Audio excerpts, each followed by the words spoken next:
یہ علاقے کی بات ہے۔ جھارکھنڈ اب بیدار ہو گیا ہے۔ جھارکھنڈ کے جنگلوں میں اب انسان پیدا ہو رہے ہیں۔ جھارکھنڈ کے بچے اب IAS آفیسر بن رہے ہیں۔ جھارکھنڈ کے بچے اب BPSC میں تیسرا چوتھا استھان لا رہے ہیں۔ جھارکھنڈ کے بچے اب نیوی فورس میں جا رہے ہیں۔ جھارکھنڈ کے بچے اب ٹیچر بن رہے ہیں، اور جھارکھنڈ کے نوجوان اب مجلسوں میں آ کے دین سیکھ کر اب پکا مسلمان بن رہے ہیں۔ سبحان اللہ، ذرا زور سے بولو سبحان اللہ۔ اور جتنوں کے سر ننگے ہیں وہ سب رومان سے اس کو ڈھانپو۔ ایسا لگ رہا ہے کہ جیسے خانہ کعبہ کے ارد گرد جب احرام کی حالت میں لوگ طواف کرتے ہیں تو سب کے سر ننگے رہتے ہیں، تو ایک عجیب سا منظر رہتا ہے، بڑا خوبصورت اور حسین منظر رہتا ہے۔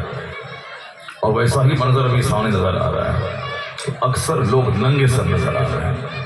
کیوں ایسا کر رہے ہو؟ جلسے میں آئے ہو کہ نعت گانے کی محفل میں آئے ہو کہ قوالی سننے کے لیے آئے ہو؟ اتنی خوبصورت محفل ہمارے حاجی افروز صاحب نے سجائی ہے ماشاءاللہ، اور اتنا بڑا جلسہ 2-4 گاؤں مل کے سجاتا ہے، مگر ایک شخص واحد اتنا بڑا جلسہ سجایا ہے۔ اس لیے میں کہتا ہوں کہ حاجی صاحب نے وہ کام کیا ہے جو 10 گاؤں والے مل کے کرتے ہیں، وہ انہوں نے تنہا کر لیا ہوگا۔ انہوں نے کہا کہ میں پہلے 7 kg سے غوث اعظم کا لنگر شروع کیا تھا، 7 kg چاول سے، اور آج 12 کنٹل چاول یہ غوث اعظم کے لنگر پہ بناتے ہیں اور کھلاتے ہیں۔ 7 kg اور کہاں 12 کنٹل۔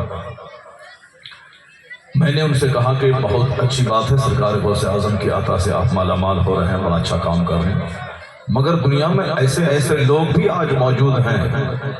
ہم لوگ تو پھٹیا کلاس کے لوگ ہیں، بس آئے بیٹھے منہ کھول لیا، ہنس دیا، نعت سنے اور بھاگ گیا، بس یہی سوچنے سمجھنے کی صلاحیت ہمارے پاس نہیں ہے۔ دوسروں سے آدمی کو سبق سیکھنا چاہیے، دوسروں کی زندگی سے اپنی زندگی کو سجانے کا موٹیویشن لینا چاہیے۔ لوگ کہتے ہیں نا کہ موٹیویشنل اسپیکر ہیں، اسکول کالج میں آتے ہیں، بچوں کے سامنے اسپیچ دیتے ہیں تاکہ بچوں کو پریرنا ملے، شوق ملے۔ جو پڑھائی چھوڑنے والے ہیں وہ پڑھائی محنت سے کر کے اعلیٰ نوکری حاصل کرے، اعلیٰ کامیابی حاصل کرے۔ ہر 1-2 مہینے کے بعد موٹیویشنل اسپیکر آتے ہیں تاکہ بچوں کا جو حوصلہ پست ہو رہا ہو پھر دوبارہ جوان ہو جائے۔ اس لیے گاہے بگاہے مجلسیں منعقد ہوتی ہیں تاکہ لوگ دین اسلام کی بات سن کر جن کا دل مرنے والا ہو ان کا دل دوبارہ زندہ ہو جائے۔ جو لوگ اسلام کی عظمت نہیں سمجھ رہے ہیں وہ گفتگو سے اپنے مذہب کی اہمیت سمجھنے لگے۔ اس لیے واعظ ہوتا ہے، اس لیے مجلسیں ہوتی ہیں تاکہ مرا ہوا دل زندہ ہو جائے۔ جیسے کھیت مر جاتا ہے جب بارش نہیں ہوتی، پھر اس کو دوبارہ زندہ کرنے کے لیے اس میں پانی ڈالا جاتا ہے، اور جب کھیت زندہ ہوتا ہے تو لہلہاتی ہوئی فصل پیدا ہوتی ہے۔ ٹھیک اسی طرح یہ دل بھی مر جاتا ہے۔ بزرگوں نے کہا ہے کہ جب کوئی 3 دن کتابوں کا مطالعہ چھوڑ دے اس کا دل مرنے لگتا ہے۔ کون؟ جو عالم 20 سال کتاب پڑھ چکے ہیں، وہ لگاتار 3 دن اگر کتابوں سے اپنا رشتہ توڑ لیں، منقطع کر لیں، تو ان کا دل بھی بجھنے لگتا ہے، ان کے دل پر دنیاوی خیالات حاوی ہونے لگتے ہیں، وہ ابھی عام لوگوں کی طرح ایک پرعیش زندگی گزارنے کا خواب دیکھنے لگتا ہے۔ تو اس دل کو زندہ رکھنے کے لیے کتابوں کا مطالعہ ضروری ہے۔ کنٹینیو 3 دن بغیر کتاب کے بندہ نہ رہے، اور جو کتاب پڑھنا نہیں جانتا ہے وہ پڑھے ہوا کی صحبت میں جا کے 2 منٹ بیٹھ جائے تاکہ وہ جان لے۔ اور یہ انتظام شریعت نے بھی کیا ہے، جیسے ہر جمعہ کے دن خطبہ جمعہ یہ شرط ہے، کنڈیشنڈ ہے، بغیر خطبہ جمعہ کی نماز نہیں ہوگی۔ کبھی آپ نے غور کیا اس پر؟ اس لیے نہیں ہے، جس طرح 5 وقت کی نماز ہے جہاں چاہیں پڑھیں، کوئی واعظ کوئی تقریر نہیں، مگر جمعہ کی نماز کے لیے تقریر اسی طرح ضروری ہے جس طرح نماز پڑھنے کے لیے وضو ضروری ہے۔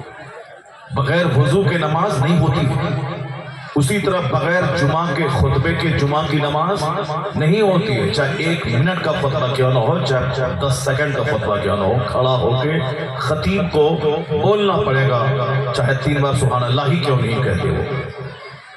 اور یہ شرط ہے، اس کے بغیر جمعہ کی نماز ہی نہیں ہوگی۔ کیوں؟ اس لیے تاکہ یہ دل جو دنیاوی صحبتوں میں رہنے کے بعد سوکھ جاتا ہے، جب تک مسلمان زندہ ہے ہر جمعہ کی نماز اس کو پڑھنا اور ہر جمعہ کے دن امام کا خطبہ سننا، تاکہ جمعہ کے دن جو تقریر سنی ان اللہ یأمر بالعدل والاحسان وایتاء ذی القربى وینہی عن الفحشاء والمنکر والبغی، اللہ حکم دیتا ہے تمہیں عدل کا، احسان کا، رشتہ داروں کو دینے کا، اللہ تمہیں روکتا ہے فحش اور گندی باتوں سے، سرکشی سے، بغاوت سے، بے حیائی سے۔ یہ 3 چیزوں کے کرنے کا حکم دیا اور 3 چیزوں سے رکنے کا حکم دیا۔ جامع آیت ہے جس کے بارے میں مفسر فرماتے ہیں کہ صرف یہی آیت قرآن میں ہوتی اور کوئی دوسری آیت نہ بھی نازل ہوتی تو قرآن کے نازل ہونے کا جو مقصد تھا وہ اس آیت کریمہ سے پورا ہو جاتا۔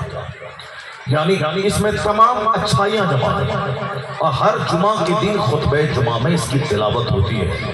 چونکہ آپ عربی جانتے نہیں ہیں اور جاننے کی کوشش بھی نہیں کرتے ہیں، اس لیے کبھی آپ پوچھتے نہیں ہیں کہ مولانا صاحب 6666 آیتیں ہیں قرآن میں، صرف ایک ہی آیت کی تلاوت عرب میں، عجم میں، پوری دنیا میں کیوں ہوتی ہے؟ اور بچپن سے اسی کو سنتے ہوئے آ رہا ہوں، چونکہ آپ دل سے سنتے ہی نہیں ہیں، اس لیے کبھی شوق بھی پیدا نہیں ہوا کہ ہم جا کے امام صاحب سے پوچھیں آخر اس ایک آیت میں کیا ہے، اب کیوں ہر جمعہ کے دن اس کی تلاوت ہوتی ہے۔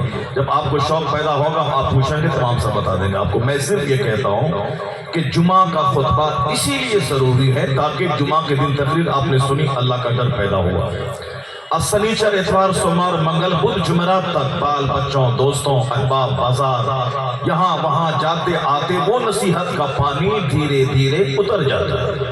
سنیچر کے دن تھوڑا کم ہوا، اتوار کے دن اور کم ہوا، سوموار کے دن اور کم ہوا، منگل کے دن اور کم ہوا، بدھ پر جمعرات کو اور کم ہوا، یہاں تک کہ جمعہ آتے آتے دل کا کھیت سوکھنے کے قریب ہوتا ہے کہ پھر اگلے جمعہ کو نصیحت کا پانی دل پہ ڈال دیا جائے۔ زور سے بولے سبحان اللہ۔ یہ کیوں ہے؟ تاکہ دل مرنے سے بچ جائے، دل زندہ رہے۔ آج دل مر گیا ہے اس لیے موبائل چلانے میں زیادہ مزہ آتا ہے۔ آج دل مر چکا ہے اس لیے ماں باپ اچھے نہیں لگتے۔ دل مر چکا ہے اس لیے اپنی بیوی اچھی نہیں لگتی ہے۔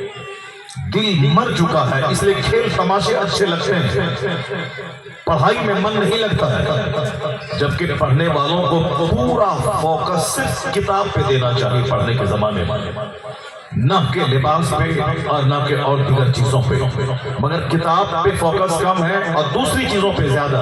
یہ دل کے مرنے کی علامت ہے۔ اسی دل کو زندہ رکھنے کے لیے یہ فاز ہے، یہ نصیحت ہے، بزرگوں کی زندگی ہے، اولیاء و صالحین کی زندگی کا چیپٹر کھولا جاتا ہے تاکہ ان سے نور حاصل ہو، ان سے روشنی حاصل ہو۔